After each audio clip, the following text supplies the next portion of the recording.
Gue mau ceritain tentang ada pembunuhan di rumah teman gue yang nggak bisa gue sebutin tempat detailnya di mana. Nah, semenjak kejadian pembunuhan itu, katanya rumahnya jadi angker.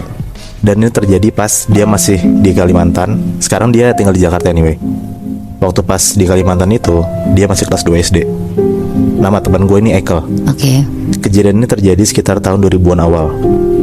Dia baru banget ceritain kejadian ini ke gue tuh beberapa minggu lalu lebih. Nah, jadi waktu dia kelas 2 SD di Kalimantan itu dia tinggal sama kedua orang tuanya, adiknya masih TK, dan dua pembantunya cewek cowok. Tapi pembantunya ini bukan sepasang, bukan suami istri gitu, bukan. Pembantunya sebut aja, yang cewek namanya Sari, yang cowok ini Adam. Mereka berdua itu sama-sama umur 35 tahun dan belum nikah. Nah, ada di satu waktu semua orang itu lagi keluar kota, harus keluar kota, termasuk si Sari.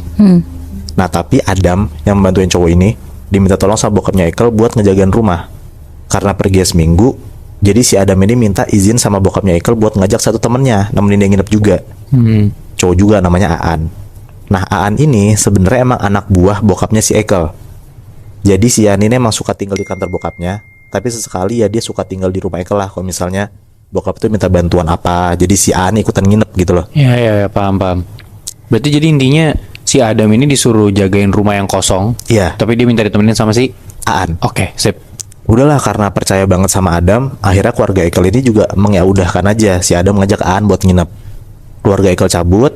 1-2 hari Adam tinggal sama Aan, Adam ini ngerasa kayak tingkahnya Aan tuh aneh dan ganggu banget Nat. Karena baru pertama kali kan nih si Adam tinggal sama Aan berdua. Jadi kayak kebiasaan-kebiasaan Aan tuh baru si Adam lihat lah. Nah, si Adam ini ngeliat kalau Aan ternyata tuh pas momen rumah Ekel tuh lagi kosong, Aan ini suka nge-invite teman-temannya dan mabuk-mabukan gitu loh di rumah keluarga si Ekel ini. Dan ini tuh yang Aan bawa bener-bener rame banget Nat. Kayak cowok-cowok rame dan jadi gaduh gitu lah rumahnya. Dia kayak bikin party gitu, Moy. Iya benar. Adam yang emang anaknya nggak suka gaduh-gaduh dan emang bukan anak nongkrong gitu loh. Jadi kayak ngerasa keganggu banget di saat Aan tuh ngebawa teman-temannya ke rumah si keluarga Ekel ini. Akhirnya si Adam nelpon Sari. Ceritalah kalau misalnya si Aan ini kurang ajar banget. Karena Adam tuh ngerasa kayak nggak enak sama keluarga Ekel. Karena minta Aan nginep itu kan juga si Adam sendiri. Iya. Tapi ternyata rumah jadi gaduh dan chaos karena si Aan. Tapi kan keluarga Ekel nggak tahu kan kalau misalnya ulah Aan. Dia tuh takut kalau misalnya rumahnya ada perabotan yang hancur, kesannya aja Adam yang salah. Iya. Kebesokan harinya, pas banget ternyata Ekel ini ada ulangan dadakan buat nambahin nilai akhir dia. Akhirnya nyokap bokapnya Ekel ini ngebolehin lah Ekel buat pulang duluan, dan pas banget lah ditemenin sama Sari. Jadi kayak keluarganya Ekel tuh masih lanjut liburan, tapi si Sari sama Ekel tuh pulang. Sari nge-SMS langsung nih si Adam, bilang lah kalau misalnya Sari tuh mau pulang nemenin Ekel karena ada ulangan. Si Adam seneng banget lah dengernya, karena akhirnya si Adam ini gak ngerasa sendirian ngelihat tingkahnya Aan yang sangat nyebelin gitu. Tapi di hari itu Sari tuh pulangnya malam. Ini nih di SMS-nya tuh pagi lah ceritanya. Selama nunggu Sari dan Ekel balik, Adam tuh benci banget dan makin empat lah ngelihat tingkah lakunya si Aan. Karena saking keselnya, akhirnya Adam nyeplosin nih ngomong ke Aan kayak, masih untung kau diurusin dan diajak ke rumah sama Pak Toto. Pak Toto ini bokapnya Ekel. Kalau enggak juga kau masih jadi orang miskin, nggak ada jaga sikap sama sekali kau. Gitu kata si Adam. Dengar kayak gitu, si Aan kesel banget mungkin lah sama Adam. Karena dari siang sampai malam, pas malamnya Ekel sama Sari ini pulang, mereka berdua tuh nggak ngobrol sama sekali. Adam sama Aan ini bener-bener diem aja udah, nggak ngobrol sama sekali, nggak ada kontak lah. Kebesokan harinya, pas Ekel sama Sari kan udah di rumah kan, ini udah pagi nih. Si Sari nganterin Ekel sekolah. Emang biasanya tuh Sari nganterin Ekel sekolah, terus pulangnya Ekel tuh sama teman-temannya jalan rame-rame pulang bareng gitu loh, bocah-bocah. Nah, pas Ekel lagi di sekolah, Sari ini denger kalau Adam sama Aan ini bener-bener bacot-bacotan di kamar Adam. Bener-bener kayak berantem keceng, teriak-teriakan gitu loh Nat. Tapi si Sari nggak tahu kenapa, alasannya gitu nggak tahu kenapa. Dengar kayak gitu si Sari langsung nengahin mereka berdua lah, langsung masuk tuh ke kamar Adam. Tapi si Aan ini emosi banget dan nyuruh Sari langsung keluar kamar. Sari didorong tuh keluar kamar tuh sama Aan. Pas si Sari keluar, Aan langsung kunci kamar si Adam. Si Sari bener-bener takut banget Nat. Tapi dia nggak bisa ngomong apa-apa dan dia tuh nggak enak ngomong sama bokapnya Ekel. Akhirnya dia mendem ini sendiri sampai sekitar 15 menitan. Akhirnya Sari tuh udah nggak denger apa-apa dari kamar si Adam. Jadi kayak Adam sama Aan udah nggak gaduh lah, udah nggak berantem. Oh, setelah gaduh panjang tiba-tiba diem gitu. Iya, setelah 15 menitan. Oh, tapi ini posisinya udah nggak ada teman-temannya Aan kan? Udah nggak ada. Oh, mereka udah tinggal berdua aja. Udah, Oke. Terus. Sari akhirnya lanjut kerja lagi, masaklah di dapur. Pas si Sari lagi masak, dari belakang itu tuh si Aan manggil Sari. Sari. Nengok ke si Sari kan. Pas si Sari nengok ke belakang, Aan tuh langsung mukul Sari pakai palu Nat, langsung mukul kepalanya si Sari. Cing, bener-bener mukul tuh kenceng banget sampai kepala Sari tuh bocor, kayak darah itu langsung ngucur kayak keran gitu loh. Aduh. Sambil kesakitan, si Sari tuh langsung mohon ampun sama Aan dan nanya kenapa Aan tuh setega itu gitu loh. Karena si Sari tuh juga kenal sama Aan dan Sari kan nggak tahu kenapa tiba-tiba Aan kayak gitu. Iya. Sambil Sari ngomong kayak gitu, Aan tuh langsung nyayat-nyayat kakinya dan tangannya Sari pakai pisau. Anjing. Jadi tuh darahnya Sari tuh nggak cuma keluar dari kepala, tapi dari tangan dan kakinya juga. Ih. Bener-bener Sari tuh bersimbah darah banget lah Nat di momen itu tuh. Nah sekitar jam 11an pagi nih, si Ekel ini pulang karena kan dia cuma ada ulangan kan, jadi pulangnya cepet gitu. Pas Ekel sampai rumah, dia tuh ngeliat kalau pintu rumah dia tuh kebuka. Jarang banget nih pintu rumah Ekel kebuka gitu, dan dia sadar kan tuh rumah dia kan. Langsung lah dia buru-buru masuk ke rumahnya dia sendiri. Pas Ekel masuk ke rumah, Ekel tuh bener-bener kaget banget Nat, karena dia ngeliat kalau mbaknya si Sari ini bener-bener bersimbah darah dan udah nggak berdaya sama sekali. Kasarannya kayak udah sakaratul maut gitu lah, udah lemes banget nih. Ekel nangis lah lihat mbaknya terkapar kayak gitu kan. Dia nangis-nangis dan dia bilang kayak, mbak kenapa. Nah pas lagi kayak gitu, si Sari tuh cuma bisa ngomong, bang Adam. Bang tuh maksudnya si Ekel ya. Nah berulang kali lah si Sari tuh cuma bisa ngulangin omongan Adam mulu gitu.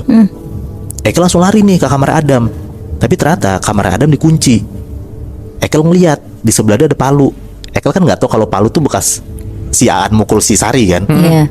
Si Ekel langsung ngambil palunya dan langsung mukul gagang pintunya si kamarnya Adam. Kebukalah kamar si Adam ini. Dan pas pintu kebuka, Ekel tuh ngeliat Nat, Adam itu udah mati dengan keadaan kegantung, dan perutnya dia tuh banyak banget pisau yang masih nusuk di badannya. Bunuh diri dia. Nah jadi tuh Ekel nggak tahu Nat. Yang Ekel lihat tuh adalah dia bisa ngeliat dengan jelas banget ART-nya dia yang cowok. Si Adam tuh udah mati dengan bersimbah darah dan darah itu masih ngucur Aduh. dari perutnya karena kan banyak banget pisau yang nyangkut kan, dan Iya. si Adam mati kayak digantung gitu. Satu rumah Ekel tuh bener-bener bersimbah darah di mana-mana lah. Ekel langsung keluar rumah dan minta bantuan sama tetangga-tetangganya. Datanglah tetangga ke rumah Ekel, dan di saat itu juga tetangga itu langsung nelpon lah bokap nyokap Ekel dan minta mereka pulang langsung karena di rumah dia ada tragedi pembunuhan gitu. Nah singkat cerita, akhirnya semuanya udah beres. Adam udah dimakamin karena Adam udah meninggal kan. Si Sari ini udah lewat masa kritisnya. Alhamdulillah tuh Sari masih bisa diselamatin.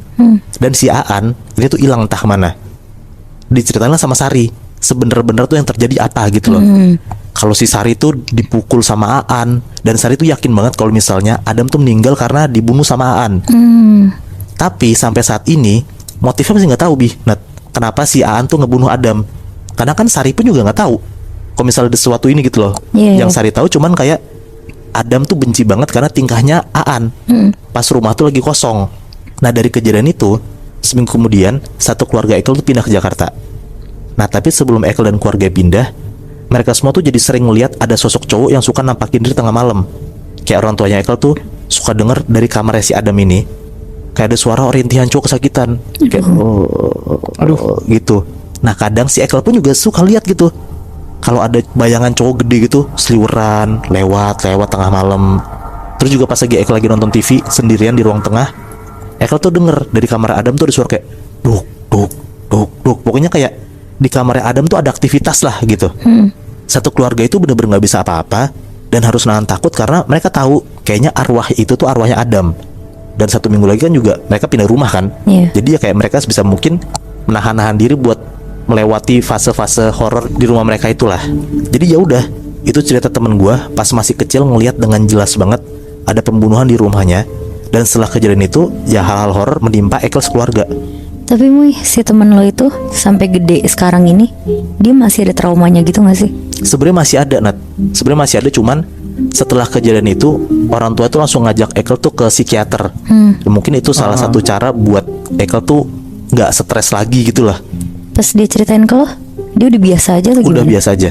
Karena kan sekarang dia umurnya udah 25 tahunan, 24 tahun, dan ini kejadian waktu dia masih SD kelas 2 kan, mungkin ya umur 8, 9 mungkin. Tapi gue masih penasaran. Lu juga pasti penasaran kan, Moy? Lu juga kan, Nat? Iya. Penasaran nih Aan tuh sebenarnya kenapa gitu? Yang sih, apakah dia ada pengaruh obat-obatan atau pengaruh dia mabuk gitu ya, sampai akhirnya dia ngebunuh si Adam ini gitu kan? Sampai bahkan mencoba ngebunuh Sari yang gak salah apa-apa anjir.